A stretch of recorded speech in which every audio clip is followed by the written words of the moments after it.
guys, how are you doing? So I was just driving along and my mind's whirring as it usually does, going into overdrive. And I thought, oh, I need to talk about,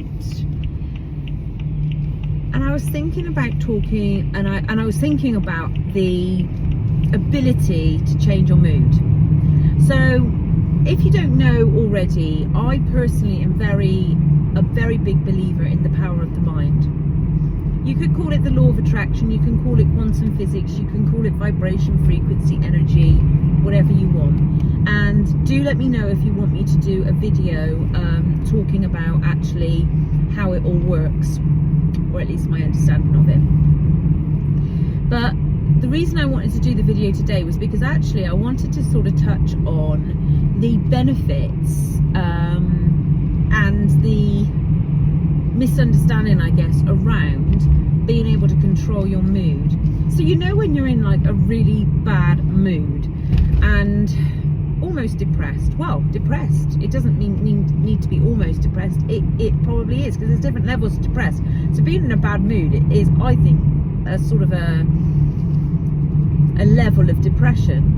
You just don't feel good, you don't feel motivated, you don't feel happy, you haven't got that drive to get out of bed, to do your best, to speak nicely to your partner, all of these things.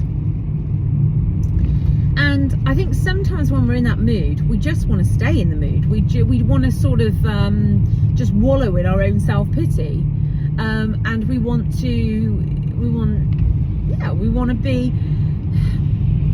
what we want. We need to be treated in a certain way at that time due to our feelings and the way that our mind is working. And my belief is, and I've tried this myself, and I think I've proved it to myself. I mean, I haven't proved it to anybody else, but I'm sharing with you today how I believe that it does work.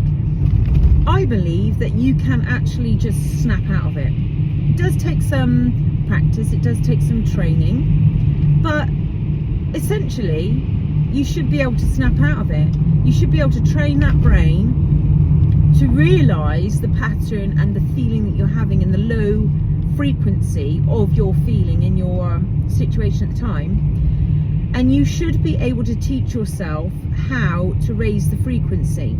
And the better you get at it, the quicker it happens.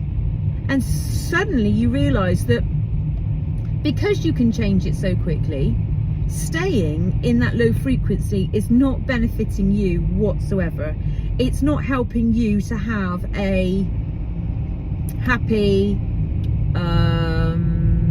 proactive and adventurous life where basically you can do anything you want to do, but you're choosing at that moment to stay in your situation. Now, I am at the moment relating this to when you're having a bad day, you know, so you're not really depressed, you're not on the verge of suicide or anything like that necessarily, although it can work for those circumstances. But I'm really relating to just days where you feel shit, and you just want to feel shit, and you want everyone to basically either say the things to you you want them to say or leave you alone because you feel shit.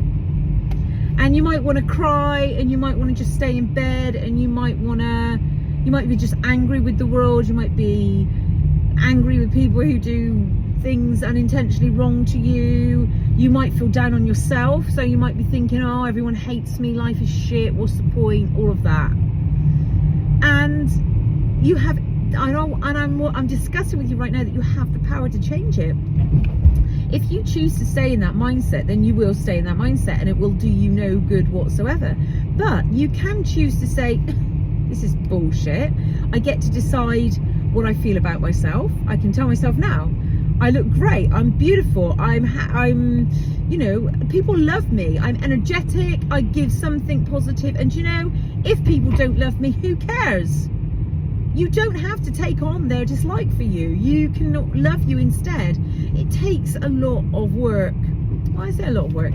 It just takes perseverance. It takes the desire to do it. That's all it takes. But this is where my desire came from, realizing that if I didn't have a desire for that, I had a desire to be depressed. I mean, that's what it came down to. Like, I had a desire to stay depressed.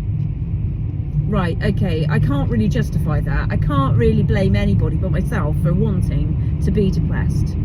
So I naturally, well, not naturally, but to me, that argument naturally is then that you have to choose to be happy.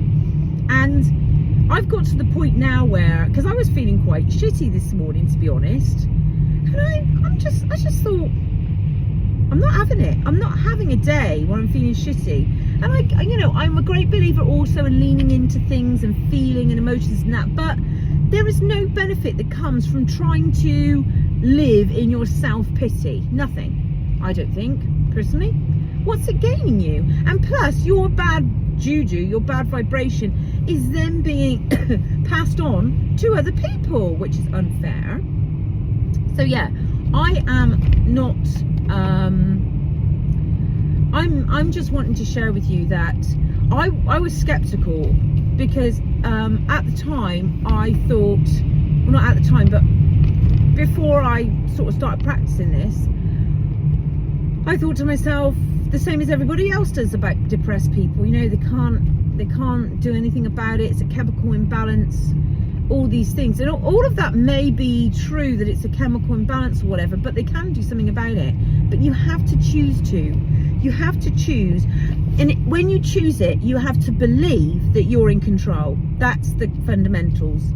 You have to know that actually, how bad you feel right now, you are choosing. You can acknowledge that there are situations in your life that you're not happy with, but you have the choice to change your vibration, change your frequency, and to come out of it. And I love that, and it's worked for me every time. And honestly, as soon as you have that higher vibration generally in life, as soon as you start putting that out there in the world and across to other people, it rubs off and good things just happen. People just, money comes your way, success comes your way, you become the person you want to. Because that's another thing, is when you're stuck in this mindset of depression and negativity, you're being a person you don't really want to be. Why would you do that? You need to be always acting like the person you want to be. You need to be always in the mindset of abundance and loving yourself and loving your life and loving other people and seeing yourself how you want other people to see you, not how you think they see you. Because how you think the people see you is assumptions. And if you want to know what I think about assumptions, you can go to my video which is about assumptions. They are bullshit. We make everything up in our own heads, and it is an absolute waste of everyone's time, most of all our own. So we just need to make sure that everything we're thinking of ourselves is brilliant. You may not believe it first of all, but you will, because it's true. Because there's no one in this world that can tell you to believe anything about yourself other than yourself. So why would you, I mean, if somebody said something to you like, I don't like your hair, you can say, fine, you know, that's your choice, but I love it. It doesn't matter. What does it matter if that person doesn't like your hair? They cannot bring you down, and the point is you need to have the control over your own happiness, because at the end of the day, your own happiness is what is important. Anyway, I love this subject because you almost can go round in circles with it. But yeah, it's I'd love to hear what you think. I'd love to hear if you think you have an alternate opinion about that, because I'm open to opinions, you know, guys. I'm not saying I'm right, I'm just sharing with you my thoughts. And it might sound like I'm saying this is the be all and end all, this is the actual truth, but I'm not saying that. I'm just saying what I believe and what works for me, and I'd like to hear what you have to say, and what you think works for you. So yeah, I'll be interested to hear it. Anyway, I hope you all have a great day. I'm just on my way home, or I'm just arriving home now, so I shall chat to you again soon.